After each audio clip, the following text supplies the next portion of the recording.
2 Chronicles 25. Amaziah was 25 years old when he became king, and he reigned in Jerusalem 29 years. His mother's name was Jehohadan. She was from Jerusalem. He did what was right in the eyes of the Lord, but not wholeheartedly.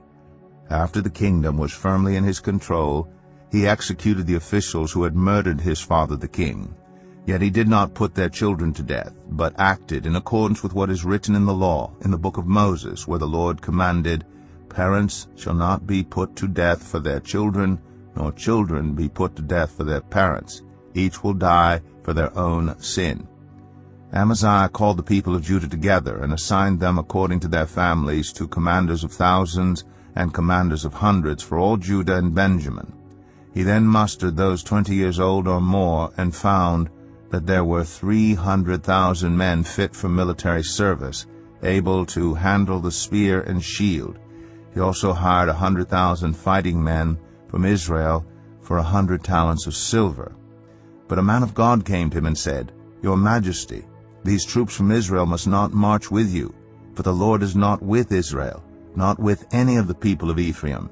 Even if you go and fight courageously in battle, God will overthrow you before the enemy, for God has the power to help or to overthrow." Amaziah asked the man of God, "But what about the 100 talents I paid for these Israelite troops?" The man of God replied, "The Lord can give you much more than that." So Amaziah dismissed the troops who had come to him from Ephraim and sent them home. They were furious with Judah and left for home in a great rage. Amaziah then marshaled his strength and led his army to the valley of Salt, where he killed 10,000 men of Seir. The army of Judah also captured 10,000 men alive, took them to the top of a cliff, and threw them down so that all were dashed to pieces. Meanwhile, the troops that Amaziah had sent back and had not allowed to take part in the war raided towns belonging to Judah from Samaria to Beth-horon. They killed 3,000 people and carried off great quantities of plunder. When Amaziah returned from slaughtering the Edomites, he brought back the gods of the people of Seir. He set them up as his own gods, bowed down to them, and burned sacrifices to them. The anger of the Lord burned against Amaziah, and he sent a prophet to him, who said, "Why do you consult this people's gods, which could not save their own people from your hand?" While he was still speaking, the king said to him, "Have we appointed you an adviser to the king? Stop. Why be struck down?" So the prophet stopped, but said, "I know that God has determined to destroy you, because you have done this and have not listened to my counsel." After Amaziah king of Judah consulted his advisers, he sent this challenge to Jehoash, son of Jehoahaz, the son of Jehu, king of Israel, "Come, let us face each other in battle." But Jehoash, king of Israel, replied to Amaziah king of Judah, "A thistle in Lebanon sent a message to a cedar in Lebanon, 'Give your daughter to my son in marriage.' Then a wild beast in Lebanon came along and trampled the thistle underfoot.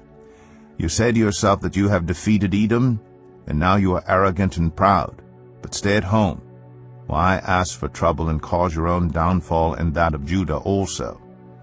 Amaziah, however, would not listen, for God so worked that he might deliver them into the hands of Jehoash, because they sought the gods of Edom. So Jehoash, king of Israel, attacked. He and Amaziah, king of Judah, faced each other at Beth-shemesh in Judah. Judah was routed by Israel, and every man fled to his home. Jehoash, king of Israel, captured Amaziah, king of Judah, the son of Joash, the son of Ahaziah, at Beth-shemesh. Then Jehoash brought him to Jerusalem and broke down the wall of Jerusalem from the Ephraim gate to the corner gate, a section about 400 cubits long. He took all the gold and silver and all the articles found in the temple of God that had been in the care of Over Edom, together with the palace treasures and the hostages, and returned to Samaria. Amaziah, son of Joash, king of Judah, lived for 15 years after the death of Jehoash, son of Jehoahaz, king of Israel. As for the other events of Amaziah's reign, from beginning to end, are they not written in the book of the kings of Judah and Israel? From the time that Amaziah turned away from following the Lord, They conspired against him in Jerusalem, and he fled to Lachish. But they sent men after him to Lachish, and killed him there. He was brought back by horse, and was buried with his ancestors in the city of Judah.